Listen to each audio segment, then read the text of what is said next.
الحمد للہ رب العالمین والعاقبۃ للمتقین والصلاة والسلام علی سید المرسلین۔ ناظرین کرام السلام علیکم ورحمۃ اللہ وبرکاتہ۔ ایمانی صفات کا عنوان لے کر آپ کی خدمت میں حاضر ہوں۔ ایمانی صفات کے تعلق سے ایک حدیث بیان کر رہا تھا۔ ابو ہریرہ رضی اللہ عنہ کی 5 نصیحتیں آپ نے بیان فرمائی تھیں۔ یہ نصیحت آپ کی صرف ابو ہریرہ کے لیے نہیں، پوری امت کے لیے، قیامت تک کے لیے، ہر فرد بشر کے لیے، ہر زمانے ہر دور کے لیے، ہمارے اور آپ کے لیے بھی ہے۔ اتق المحارم، محرمات سے، حرام کی ہوئی چیزوں سے بچتے رہنا، اپنے آپ کو بچانا، اپنے آنکھوں کو بچانا، اپنے کان کو بچانا، اپنے دل کو بچانا، اپنی زبان کو، اپنے ہاتھ کو، اپنے پیر کو، اپنے پیٹ کو۔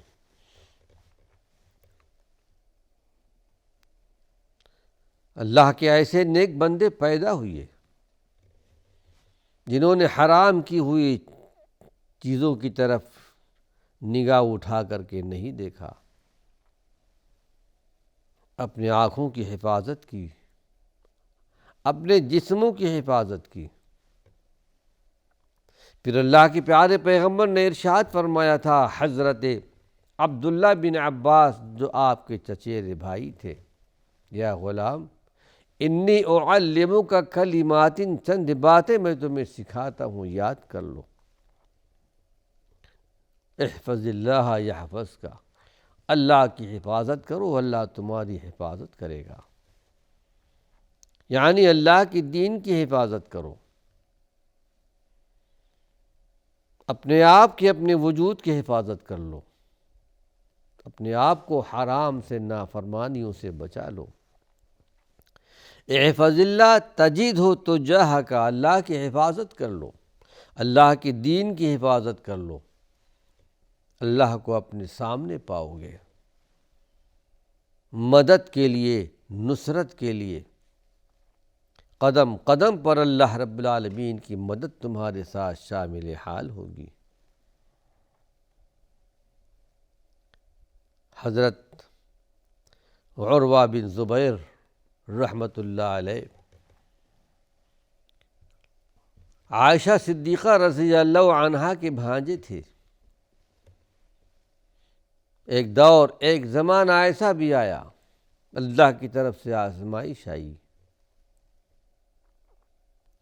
ولید بن عبد الملک نے ان کو ملک شام بلوایا تھا ایک مہمان کی حیثیت سے۔ وہیں پر ان کے پیر میں ایک بیماری لاحق ہو گئی۔ اطباء نے، طبیبوں نے مشورہ دیا کہ ان کا پیر کاٹ دیا جائے، ورنہ ان کی جان کا بھی خطرہ ہے۔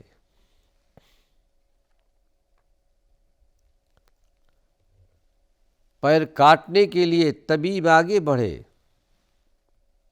کہا آپ کو کچھ شراب پلا دی جائے تاکہ درد کا احساس کم سے کم تر ہو۔ ہمارے اور آپ کے زمانے کی طرح حالات اس زمانے میں نہیں تھے، آریوں سے پیر کاٹتے تھے۔ ایک تاریخی جواب دیا تھا عروہ بن زبیر رحمۃ اللہ علیہ نے، یہ نہیں ہو سکتا کہ میں حرام چیز کا ارتکاب کروں اپنی صحت کے لیے۔ کہا کچھ نشے والی چیز پلا دی جائے، کہا یہ بھی نہیں ہو سکتا۔ بہرحال پیر کاٹا گیا۔ کچھ لوگ آگے بڑھے پکڑنے کے لیے، کہا ہٹ جائیے، میں تسبیحات پڑھتا رہوں گا، میرا توکل اللہ کی ذات پر ہے۔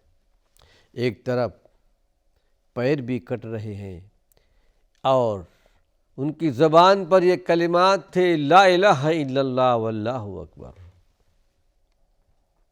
پیر کٹ چکا، صحت یاب ہونے کے بعد، پیر کٹنے کے بعد، ہوش آنے کے بعد اپنے پیر کو منگواتے ہیں، الٹتے ہیں پلٹتے ہیں اور کہتے ہیں کہ پروردگار عالم تو خوب جانتا ہے، ان پیروں سے چل کر میں مسجدوں میں جایا کرتا تھا نماز پڑھنے کے لیے، اے اللہ تو جانتا ہے ان پیروں سے چل کر میں نے کبھی تیری نافرمانی نہیں کی۔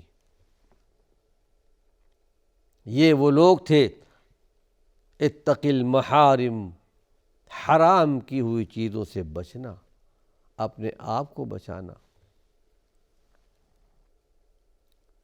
عبداللہ بن مبارک کا نام مشہور ہے محدثین کے درمیان، بہت بڑے محدث تھے، احادیث کے اندر بہت ساری روایات ان سے آتی ہیں۔ عبداللہ بن مبارک رحمۃ اللہ علیہ،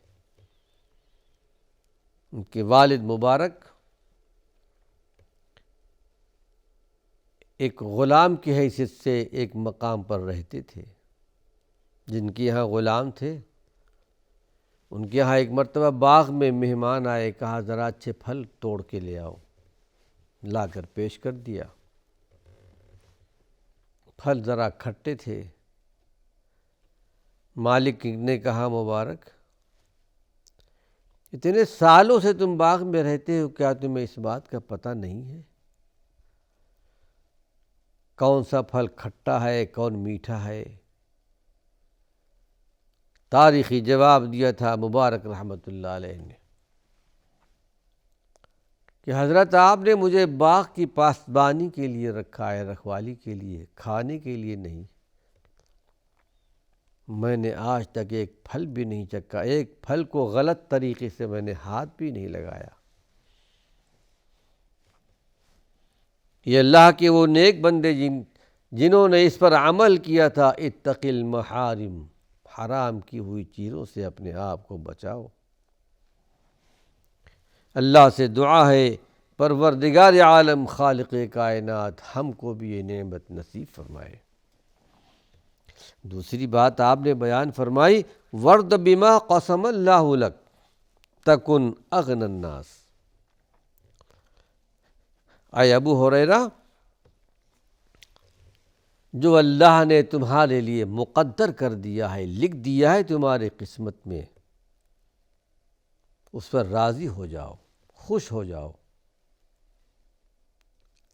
اللہ کی تقدیر پر، اپنی مقدر پر، اپنی قسمت پر راضی ہو جاؤ گے۔ تکن اغنی الناس، لوگوں میں تم سب سے زیادہ غنی مالدار ہو جاؤ گے، اپنے دل میں سکون اور اطمینان پاؤ گے۔ بہت عظیم بات کہی گئی۔ مرد مومن کی شان بھی یہی ہے کہ اللہ کے فیصلے پر راضی برضا رہتا ہے۔ اگر اللہ کی طرف سے آزمائش آتی ہے، روزی میں کمی آتی ہے، صحت میں کمی آتی ہے، واویلا نہیں کرتا، بے صبری کا مظاہرہ نہیں کرتا، سوچتا ہے کہ یہ میرے رب کا فیصلہ ہے، اللہ نے میرے لیے یہی فیصلہ کیا ہے، صبر سے کام لیتا ہے۔ اگر اللہ نے کسی کو نوازا ہے، بخشا ہے، دیا ہے تو کسی پر حسد نہیں کرتا۔ حسد کرنے والا گویا اللہ کے فیصلے سے ناراض ہے۔ میں اپنے بندے کو نوازنا چاہتا ہوں، دینا چاہتا ہوں، دیا ہے میں نے دیا ہے، لیکن میرا بندہ پسند نہیں کرتا، میرے فیصلے سے راضی نہیں ہے۔ یہ مرد مومن کی شان ہے، اللہ کے فیصلے پر راضی رہتا ہے۔ آئیے قرآن حکیم کی ایک آیت آپ کے سامنے پیش کر رہا ہوں تاکہ بات سمجھنے میں آسانی ہو۔ سورہ حدید کی آیت،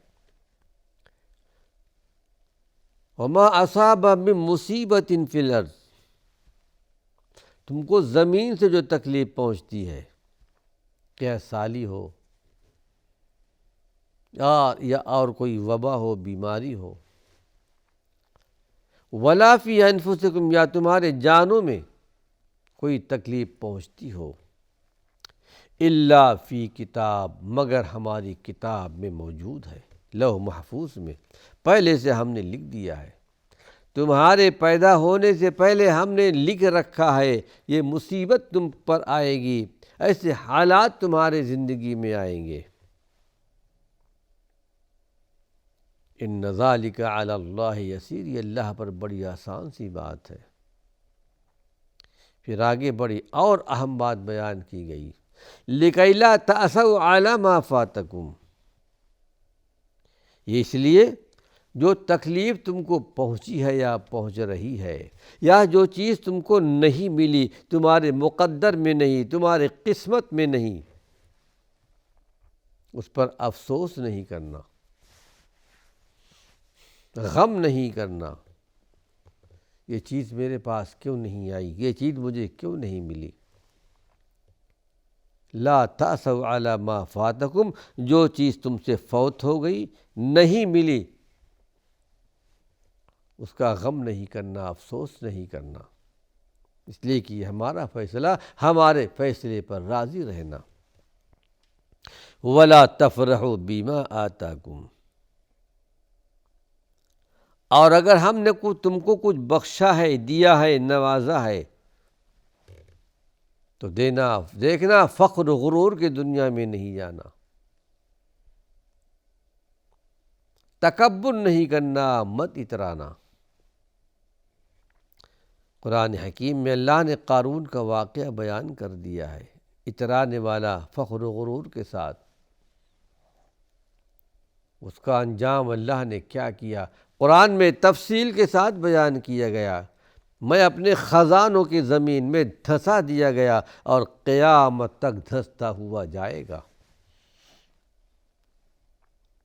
کبریائی اللہ کی چادر ہے، جو اللہ کی چادر کو چھیننا چاہے گا، کبریائی، بڑائی، عظمت، اس کا حشر یہی ہوتا ہے۔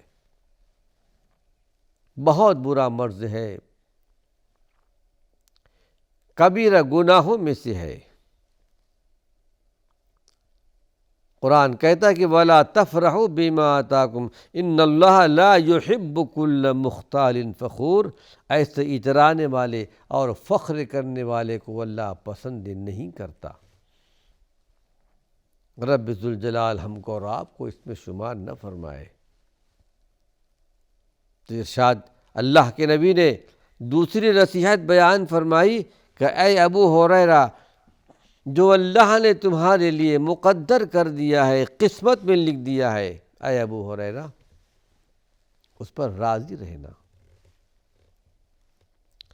تو دنیا کے سب سے بڑے مالدار ہو جاؤ گے، دل میں سکون پاؤ گے، اطمینان پاؤ گے کہ اللہ رب العالمین کا یہ فیصلہ ہے میری زندگی کے لیے۔ تیسری بات آپ نے بیان فرمائی کہ وَأَحْسِنْ إِلَىٰ جَارِكَ تَكُنْ مُؤْمِنًا، اے ابو ہریرہ، تمہارے جو پڑوسی ہیں، پڑوسیوں کے ساتھ احسان اور سلوک کرتے رہنا۔ بڑے حقوق ہیں، بڑے درجے ہیں پڑوسیوں کے بارے میں۔ پڑوسیوں کے بارے میں یہ نہیں کہا گیا کہ وہ مسلمان ہو یا مسلمان نہ ہو، لفظ پڑوسی کہا گیا ہے۔ عبداللہ بن عمر یا عبداللہ بن عباس ہیں غالباً، ان کے یہاں ایک ذبیحہ ذبح کیا گیا، اپنے غلام سے کہا کہ دیکھو سب سے پہلے گوشت ہمارے پڑوسی کو دینا۔ وہ غیر مسلم تھے، اس کی پڑوسی تھے، پڑوسی کے حقوق ہیں، کسے باشد کوئی بھی ہو۔ پھر آپ نے ارشاد فرمایا کہ من کان یؤمن باللہ والیوم الآخر، جو اللہ پر، قیامت کے دن پر ایمان رکھتا ہو، اسے چاہیے کہ اپنے پڑوسی کو ایذا نہ پہنچائے، کسی بھی طریقے سے ایذا نہ پہنچائے، تکلیف نہ پہنچائے۔ ایک مرتبہ اللہ کے رسول صلی اللہ علیہ وسلم اپنے گھر کے اندر موجود تھے، عائشہ صدیقہ بھی تھیں، روٹی پکی ہوئی ہے، پڑوسی کی ایک بکری آئی، ایک روٹی کو منہ میں دبا کر جانے لگی، عائشہ صدیقہ دوڑی روٹی کو لینے کے لیے، پکڑنے کے لیے۔ آپ رحمت للعالمین تھے، سارے جہان کے لیے، ساری امت کے لیے۔ کہا اے عائشہ، پڑوسی کی بکری کو تکلیف مت پہنچاؤ، اسلام کی تعلیمات میں ہے۔ لیکن ناظرین کرام، آج اس سرزمین پر عمل کرنے والے خال خال آپ کو ملیں گے۔ تو اللہ کے پیارے پیغمبر نے ارشاد، ایک حدیث میں آتا ہے کہ واللہ لا یؤمن، واللہ لا یؤمن، واللہ لا یؤمن، وہ آدمی مومن نہیں، وہ آدمی مومن نہیں، وہ آدمی مومن نہیں، یعنی کامل مومن نہیں ہے، جس کا پڑوسی، جو اپنے پڑوسیوں کو ستاتا ہو۔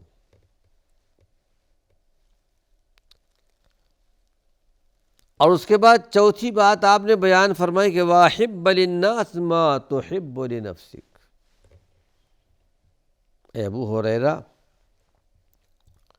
جو اپنے لیے پسند کرتے ہو وہی بات اپنے بھائی کے لیے پسند کرنا۔ یہاں للناس کہا گیا ہے، وَأَحِبَّ لِلنَّاسِ، لوگوں کے لیے وہی پسند کرو، شرط نہیں لگائی کہ وہ مومن ہے یا نہیں ہے، مسلمان یا نہیں ہے، الناس، انسان ہے۔ ناظرین کرام، وقت ختم ہو چکا ہے، اللہ نے چاہا اگلے درس میں اس حدیث کا تتمہ پیش کروں گا۔ وآخر دعوانا ان الحمد للہ رب العالمین۔